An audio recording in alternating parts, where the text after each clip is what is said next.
Howdy, y'all. Thanks for stopping in. Appreciate you taking time out of y'all's busy schedule. Stop in and see what it is I'm up to. Just a little Monday morning madness, I guess. Except it's not morning. It's like going on 2 o'clock. I'm on my way out to pick up just one of the grand brats today.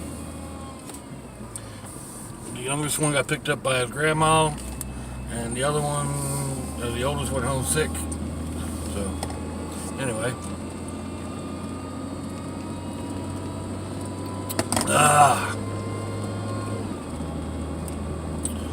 The other night, I posted some videos the other day on fires that we had for the birthday party. One of the grand's birthday is December 7th, which is the same as the Ole Miss. So it's always been a thing together with them.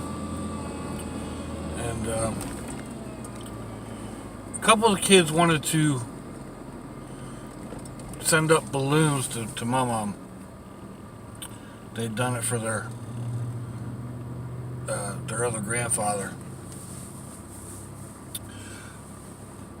The Ole Miss and I are against the balloons. Not against them, but we don't agree that it's the best thing to do. When it comes to wildlife and whatnot, the balloons get up in the air and come down, and birds choke on them if they come down in the water.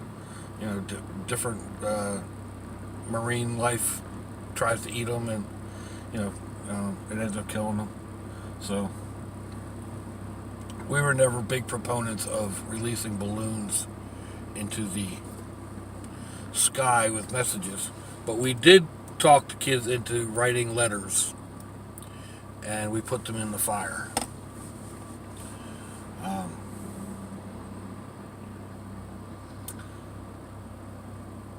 It was an emotional time. That's why I'm not sharing the video itself.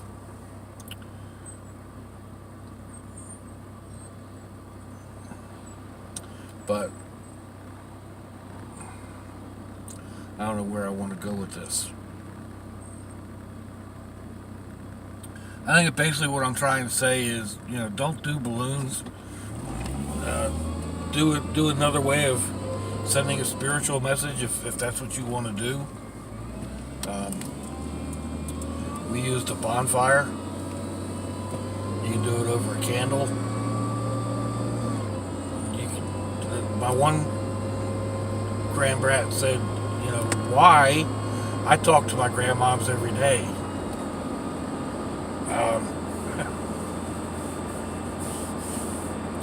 And he does. He lost both of his grandmothers within 6 or 8 months of each other. I don't remember exactly how close they were.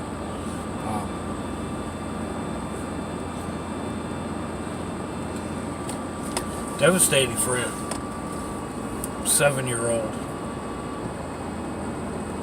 Actually, I think he was only 6 at the time. But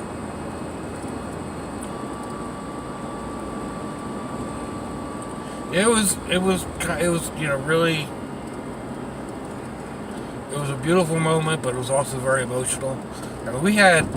We totally overdid it with the colored flames. The Ole Miss always liked the colored flame packets. You throw a packet of stuff into your fire and it burns all these different colors. So she had always enjoyed that. I think we put 4 packets in one little fire. We had some really pretty colors going. Even though I'm colorblind, I can still see greens and blues and purples and yellows and orange and all kinds of. Yeah, it was a pretty fire. Just shared most of the fires with y'all, so, or at least in those videos.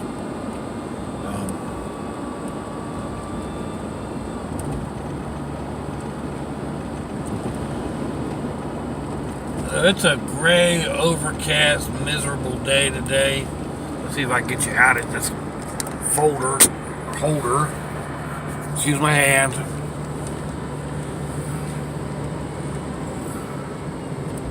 And look down the road a little bit.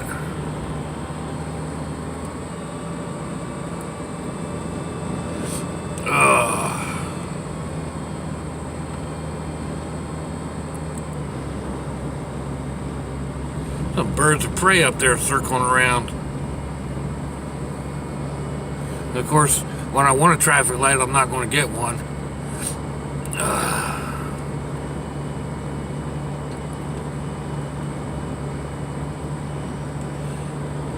But yeah, isn't that a pretty sky? Not. See if I can get you back in this holder over here.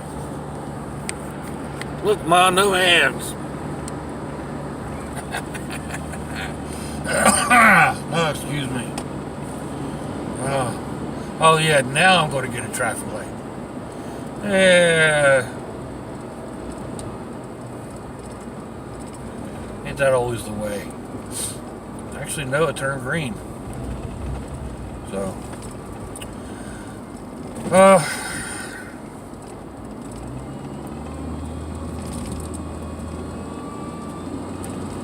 Basically just kind of yakking while I'm driving. I'm not really saying a whole lot of anything. It's been almost a year that the Ole Miss has been gone. I mean, you're the end of next month, towards the end of next month.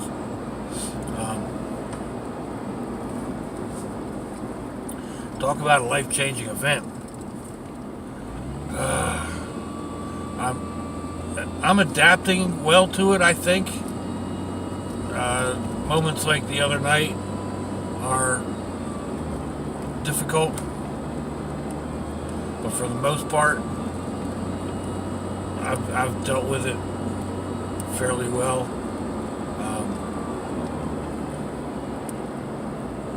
There's adaptations you have to make, which, I mean, you make it whenever you know there's a major change in your life like that. But the being single part is, I don't even know if I should call myself single. You know, I mean, I'm a widower, but I guess I'm single. I don't have a partner, and I'm not looking for one either. That's not the point. But just like there's nobody to go out to, grab a bite to eat with. There's nobody to cook for, unless I go to one of the kids' houses or something like that, which I've been doing a whole lot this past year, and that helps a lot. But the days that I'm home by myself, I don't do a whole lot of cooking. Excuse me. Warm up a can of something, make a hamburger real quick, or something like that. I seldom sit down and cook a whole meal. The other day I made a chopped cheese sandwich, which is basically you fry up a couple of hamburgers and then chop them up and add cheese to it. It's a New York City kind of thing, and you put it on a roll. But I made that up, and I had some store-bought tuna macaroni salad and some beans and some spinach. Just whatever came off the shelf. So I think it was tasty enough, but just not really inspired. It's food. So I don't know. Like I said, it's slowly changing. And I've been spending a lot of time out of the house. The house has suffered because of it. I just don't clean the way. I've never been one to clean the way I should. And now, with not being home, stuff tends to pile up, and just odds and ends. Not like trash, but I noticed the other day, it's been a while since I swept, and I had to get it out there and swept, and I swept up almost a pickup truck full of dirt. Not really. but it sure felt like it. You know, they let the dog out, and she comes in, and you know, she brings dirt in with her, and it was built up in the corners, and oh man, it was just like you look around and like, whoa, I gotta tackle that. So, and once the weather broke, I was able to get in and actually start tackling the kitchen. I had the kitchen looking almost halfway decent, and that's when I you know, like I said, I turned around and realized, wait a minute, you haven't touched the broom in a while, have you, Jack? So, yeah, broke out the broom and the vacuum, and you know, started going around with that. But it's adapting to a whole different life, you know. I didn't used to have to worry about that. It got taken care of. We were actually kidding around. There's a meme on or a little thing on Facebook where the guy says he's got a magic table and a magic laundry basket, and his wife's like, "What do you mean?" And he says, "Well, look at this. See this laundry basket?" He says, "You throw your clothes in there, and the next day they're washed and folded and put away in your drawer." He says, "It's unbelievable. It happens all the time. I didn't want to tell you because I don't know if they just chose me or what." He said, "And this table over here, you see this table here in the living room? It doesn't matter what you put on it. You can pile it 2 feet high. You go to bed, and when you get up the next morning, it's clean. It's unbelievable. It's magic." And then a little bit, the next scene is he's got 2 cops there, a guy and a male and a female cop, and he's saying, "I don't know what happened. Maybe she got up in the middle of the night and fell on the magic table." And the woman cop says, "What do you mean?" He says, "Well, you know, the magic table, something lands on it, it just disappears." And the lady cop says, "What are you, nuts?" And the guy cop is going, "Yep, I got one just like it at home." We were, yeah, like, because like the grandkids have to do their own laundry, you know. That's kind of what brought that up. But anyway, I am at my destination, so I guess I'm going to stop babbling, watch this, and see if I'm actually going to go ahead and post it or not. And yeah, let me know what you think, folks. Give me a thumbs down or a thumbs up. Leave me a comment wherever it is y'all leave comments on your internet access device of choice. If you'd like to share me around on your social media, that'd be fandoculous. Ooh, I don't know, can you see that pretty red tree?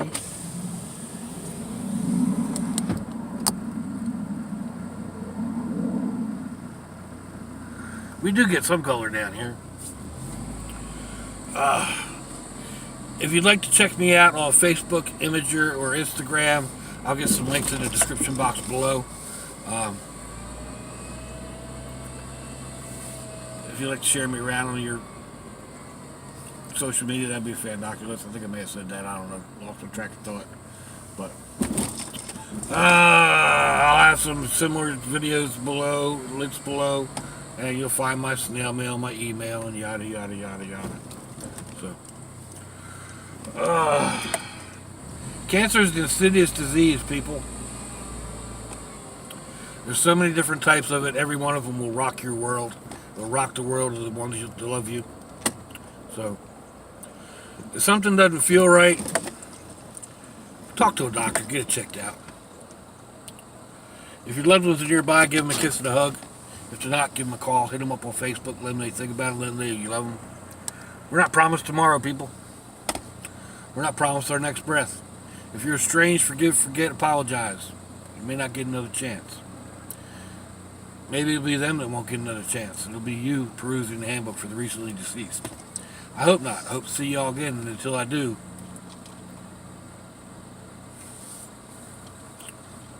slouchy, y'all. Bye-bye.